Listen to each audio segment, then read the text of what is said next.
Assalamualaikum warahmatullahi wabarakatuh, rekan-rekan sekalian dimanapun Anda, jumpa kembali bersama kami pada kesempatan hari ini.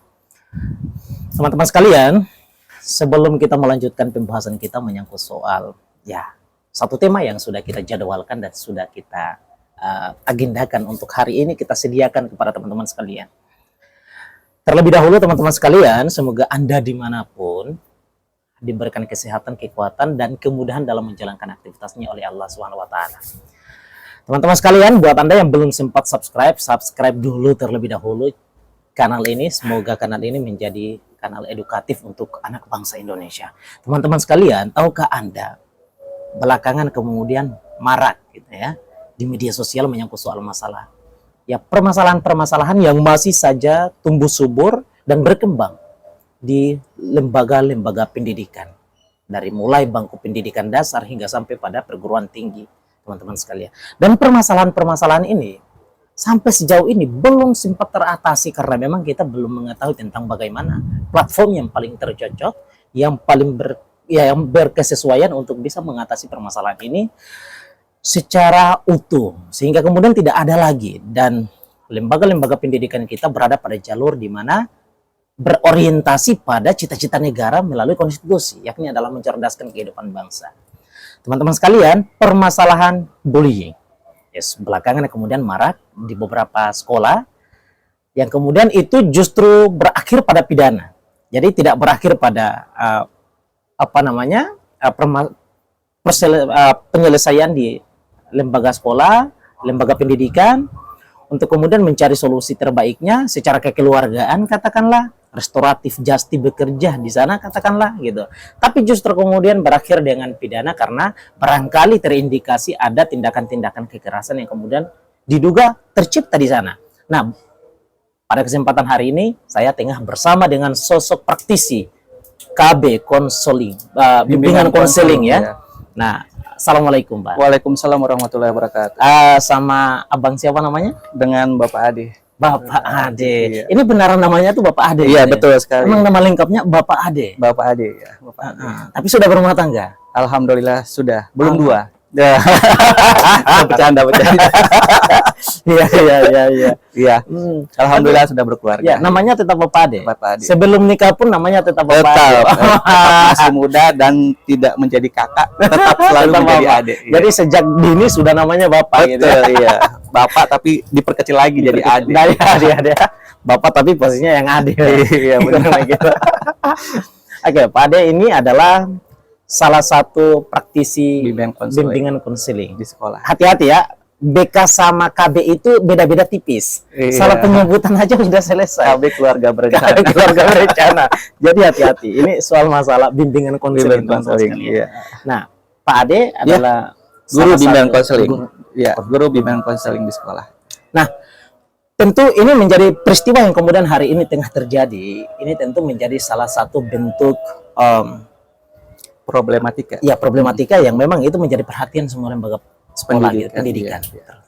Nah, dan tentu setiap lembaga pendidikan harus menyediakan langkah-langkah preventif ya, untuk benar, menyelesaikan dan untuk mencegah tidak boleh terjadi peristiwa-peristiwa ini di lembaga pendidikannya, kan begitu ya. Iya. Nah, saya kira Bapak Ade pun juga demikian gitu ya. Betul. Pak Ade dalam konteks melihat permasalahan ini, apa satu hal yang kemudian dirasakan oleh Pak Ade dan apa yang mau ingin disampaikan oleh Pak Ade gitu? Baik, bismillahirrahmanirrahim. Terima kasih. Assalamualaikum warahmatullahi wabarakatuh.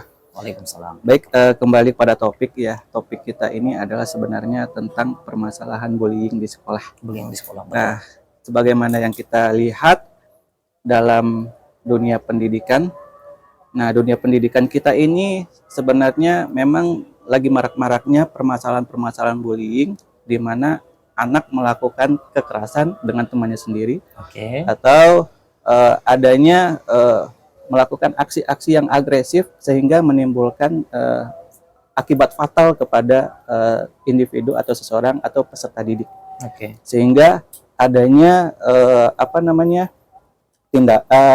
hal-hal yang berkaitan dengan penuntutan kepada mungkin pihak sekolah, melapor gitu. Iya, laporan-laporan yang istilahnya memang hal ini harus ditegaskan kembali dalam dunia pendidikan. Jadi tindakan-tindakan yang namanya remaja ya, Ya. yang namanya remaja ya, yang namanya anak SD, SMA, SMA dan SMK itu kan memang ya dalam proses masa-masa peralihan. Masa peralihan remaja menuju masa kedewasa. Jadi dalam kondisi emosionalnya pun juga menggebu-gebu. Ya, ya. Dan melakukan tindakan pun tanpa dipikirkan terlebih dahulu. Oke, artinya dia tidak memikirkan tentang tidak memikirkan konsekuensinya, tentang konsekuensinya, sehingga inilah sebagai praktisi pendidikan kita harus membuat suatu hal yang mana itu ditegaskan lagi terkait dengan aturan yang tegas bahwa di sekolah itu memiliki yang namanya aturan-aturan, dan ini harus wajib orang tua mengetahui. Karena tugas pendidik yaitu mengajar, dan orang tua juga harus tahu bahwa dengan adanya pendidik, siswa di sekolah, siswanya aman dan menerima pengetahuan dari guru, dan guru tidak istilahnya aman juga dalam memberikan pengajaran. Ya, artinya dalam ruang proses belajar mengajar itu kemudian aman kondisinya, ya. Makanya sekarang kenapa seorang orang tua kadang-kadang dengan adanya bullying kadang-kadang menuntut ke sekolah? Yes. Nah, karena sistem atau aturan-aturan di sekolah itu terkadang tidak diterapkan secara maksimal. Jadi dan asal memberikan hukuman kepada siswa. Oh, asal memberikan hukuman kepada siswa, iya. yakni adalah pihak sekolahnya ini. Iya. Oke. Sebelum nanti kita akan bahas masalah regulasi, katakanlah regulasi baik dalam skala yang nasional ataupun dalam skala yang lokal. Dalam konteks ini setiap lembaga pendidikannya, katakanlah. Kita akan bicara menyangkut soal masalah ini. Namun peristiwa semacam bullying ini kan Pak Ade ini kan adalah salah satu praktisi pendidikan di lembaga pendidikan. SMK apa sih? SMA Budi Warma. Oke, beralamat di Kramat Jati. Jalan Raya Bogor, kilometer 19. Oke, baik. Nah, di sekolah Pak Ade sendiri itu, Pak Ade itu selalu menemukan permasalahan-permasalahan seperti ini ataukah jarang? Untuk permasalahan di SMA, karena memang SMA ini sudah mengetahui terlebih konsep dari pergaulan ya, mana yang baik, mana yang buruk. Hal-hal yang seperti ini mungkin di kelas 10 biasa terjadi. 10 biasa terjadi. Itu biasa terjadi. Itu permasalahannya itu sebabnya itu apa? Apakah sebabnya mungkin hanya bercanda, perasaan? Adakah tidak kira-kira ada masalah perasaan, kecemburuan? Ada. Kadang-kadang yang namanya bullying itu kan sebenarnya jenisnya banyak ya. Ada mungkin dari bullying bersifat verbal, ya, terus mungkin dari tindakan, kekerasan tadi ya. Iya, kekerasan. Bisa juga melalui media sosial. Nah, justru bullying itu di zaman-zaman sekarang ini terjadi lebih banyak itu dominan di media sosial. Dengan menggunakan kata-kata kasar, sehingga itu mengakibatkan mental seseorang anak atau peserta didik itu down ketika dalam kehidupan sehari-harinya, sehingga anak itu kadang-kadang malas sekolah. Betul. Jadi pada faktanya itu paling banyak gitu ya. Banyak masalah. Justru kadang-kadang ketemu kalau SMP mungkin berbeda ya. Kalau di SMP mungkin dia langsung melakukan kekerasan fisik, dikumpulkan di satu tempat. Kemarin yang ada di, kalau tidak salah, di Cianjur ya. Ya, itu kan melakukan kekerasan fisik. Oh iya, yang Cianjur ya. Cianjur. Iya. Sekarang sudah ditahan. Anaknya mungkin ya. Maka hal-hal yang seperti ini sekolah juga harus memperhatikan, jangan sampai kebablasan dengan adanya tindakan-tindakan yang agresif seperti ini kepada peserta didik kita. Gitu. Tapi kalau misalnya konteksnya adalah permasalahan yang tengah terjadi di Cianjur dan pelakunya kemudian menjadi tersangka, itu kan permasalahan yang kemudian terjadi di luar sekolah. Ya. Nah, kira-kira itu kan kurang lebihnya kan itu jangkauan sekolah untuk mengamati itu kan tidak bisa dan terbatas karena selama kemudian itu tidak terjadi di dalam sekolah. Tapi fakta yang ada adalah siswa ini pergi ke sana dengan membawa label bahwa dia ini adalah siswa dari sekolah ini, apalagi dia menggunakan seragamnya. Betul. Nah, permasalahan ini kira-kira bagaimana cara menyikapinya dalam konteks Pak Ade sebagai seorang praktisi bimbingan Maka konseling? dari itu kita sebagai praktisi pendidikan ya, Mm-mm. melihat hal-hal seperti ini kan memang agak sedikit miris. Maka dari itu kita berusaha untuk mencoba membuat suatu kerjasama antara orang tua siswa atau orang tua murid dengan sekolah, sehingga hal-hal ini bisa terpantau lebih baik dan tidak ada siswa itu melakukan kekerasan di luar yang kita dugaan, Yes. gitu, di luar dugaan. Kalau hal seperti itu kan memang tindakan-tindakan seperti itu dia dilakukan di luar sekolah. Betul. Nah, ketika sudah terjadi, memang kemarin divideokan ya, Ya betul. divideokan, nah, terjadi. Justru dia menjadi tersangka menjadi karena tersangka videonya karena kan di video sekolah. itu. Nah, sehingga bagaimana pihak sekolah nanti menyelesaikannya? Apakah ini dialih tangan kasuskan ke pihak berwenang atau ke sekolah? Sebatas Gitu. bimbingan konseling sekolah saja gitu. Baik, ini menarik. Tadi kan kita bahas, saya bilang nanti soal masalah regulasinya kita akan kesampingkan. Tapi ini kita menariknya kita mau ingin bahas nih soal masalah regulasinya. Pak Ade, misalnya tadi permasalahan bullying yang kemudian terjadi dan itu di luar sekolah dan bimbingan konseling sekolah itu tidak bisa menjangkaunya karena di luar, ya kan? Betul. Nah, ini dari aspek regulasi katakanlah Pak Ade menginginkan tidak biar jangkauan bimbingan konseling itu bisa nyampe ke sana gitu. Oh, justru ya. Maka kemarin itu ada peraturan terbaru dari DPR RI terkait dengan perundungan ya, bahwa sekolah itu wajib memiliki yang namanya Babinsa. Oke. Sip. Babinsa. Jadi dalam penanganan perundungan, Babinsa ini harus menerapkan atau memberikan suatu informasi terkait dengan pendidikan hukum kepada peserta didik. Tapi Babinsa ini adalah Babinsa yang kita kenal dari pihak keamanan TNI. Dari kepolisian atau ya Babinsa itu kan TNI ya, bisa. Dan dia memberikan informasi terkait pendidikan hukum, ya bagaimana perundungan itu terjadi dan apa hukumannya. Setelah itu, ya ketika anak ini sudah tahu tentang masalah itu, insya Allah pasti perundungan di sekolah itu akan berkurang. Oke, baik. Itu tapi menyangkut soal masalah jangkauan bimbingan konseling itu untuk bisa itu, Pak Ade mengharapkan biar bisa BK pihak sekolah itu bisa menjangkau permasalahan yang terjadi di luar sekolah itu, menginginkan tidak kira-kira? Yang mananya? Yang misalnya tadi tuh peristiwa di Cianjur itu kan di luar daripada teritorial sekolah. Iya, justru kami pihak sekolah tidak ingin terjadi hal itu. Karena itu memang sudah bentuknya sudah melakukan tindakan yang kekerasan. Baik. Kemudian yang kedua adalah menyangkut soal masalah pembahasan yang kemudian tengah terjadi di parlemen gitu ya. Yang menyangkut soal setiap sekolah itu harus diadakan misalnya tadi Babinsa untuk kemudian memberikan penyuluhan hukum ya kan terhadap pihak-pihak yang berada dalam sekolah tersebut. Betul. Nah, Pak Ade sebagai bagian daripada praktisi pendidikan bimbingan konseling ini gimana kira-kira tanggapannya? Karena kurang lebihnya kan ada dua pihak nih, ada Babinsa, ada bimbingan konseling nih. Iya. Begini, kemarin dari DPR RI saya sebutkan aja.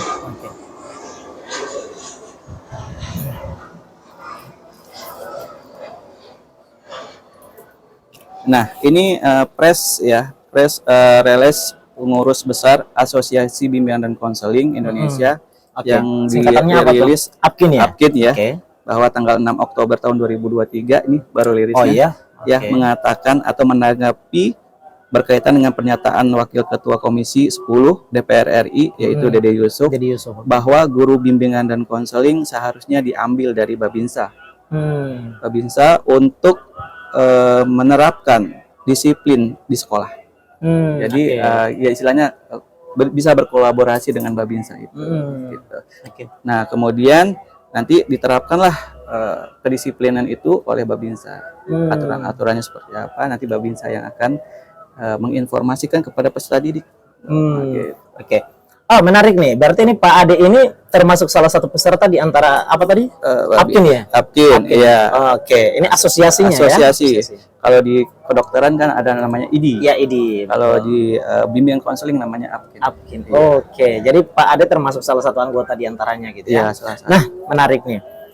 Misalnya Pak Binsa tadi itu, kalau misalnya permasalahan seperti ini dikasih ke sana, lah kerjanya BK itu apa gitu? Nah, jadi kerja bimbingan konseling itu adalah sebenarnya memberikan layanan konseling. Ya, Nah, ya pertama yaitu terkait dengan pemahaman diri, pemahaman diri dan kemampuan yang dimiliki oleh individu itu.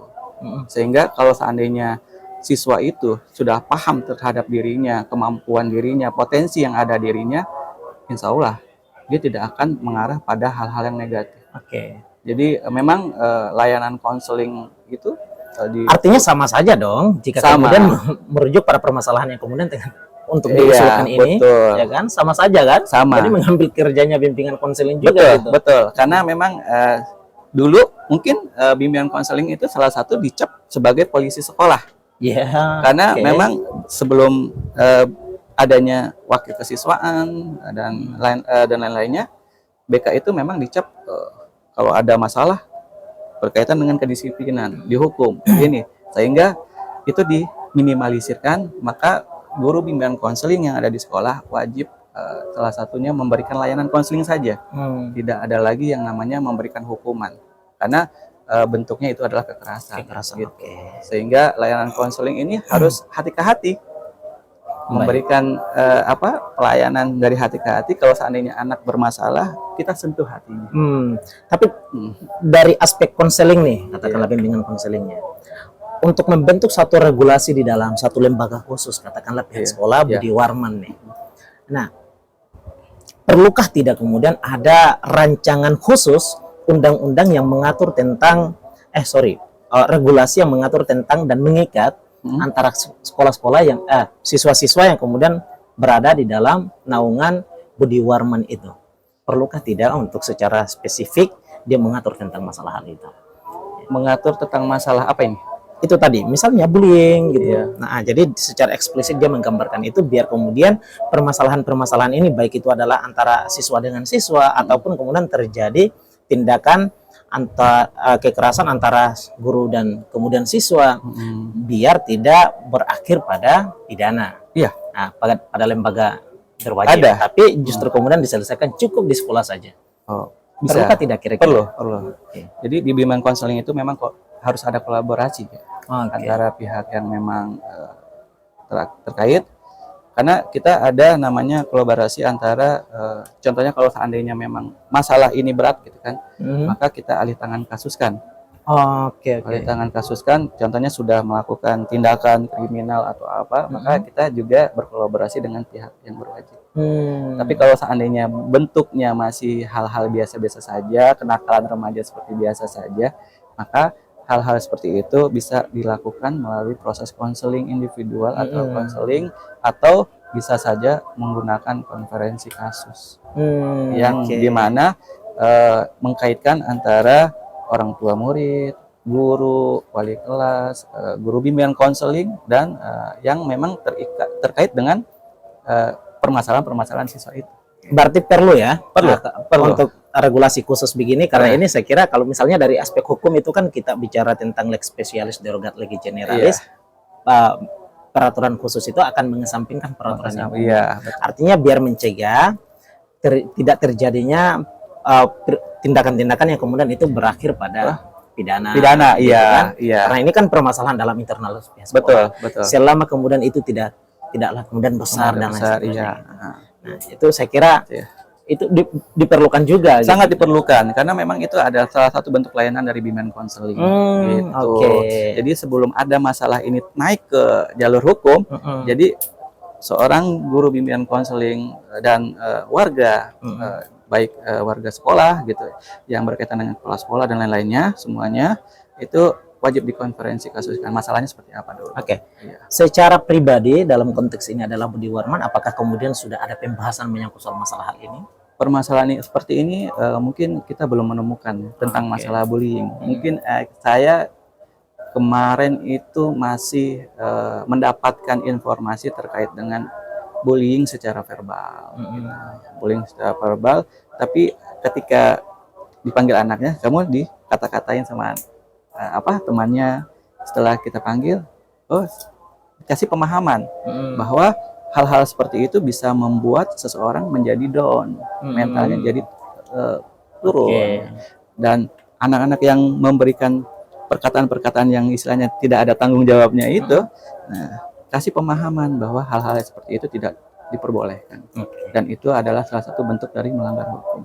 Nah, ketika setelah itu kita mediasi, alhamdulillah anak itu kembali lagi berteman seperti semua.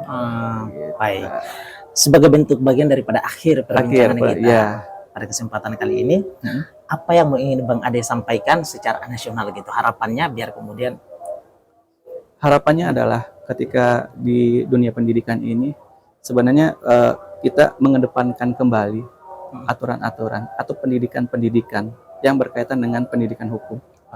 Ya, bahwa anak itu harus tahu hukum atau aturan-aturan yang memang sebagai acuan ya, supaya anak itu bisa punya rem ketika dia mau melakukan sesuatu dia berpikir 2 kali. Nah, yang kedua adalah wajibnya kerjasama antara orang tua dengan pihak sekolah. Karena selama ini kan orang tua sudah mempercayakan kepada sekolah, tetapi dari pihak orang tuanya terkadang lepas tangan.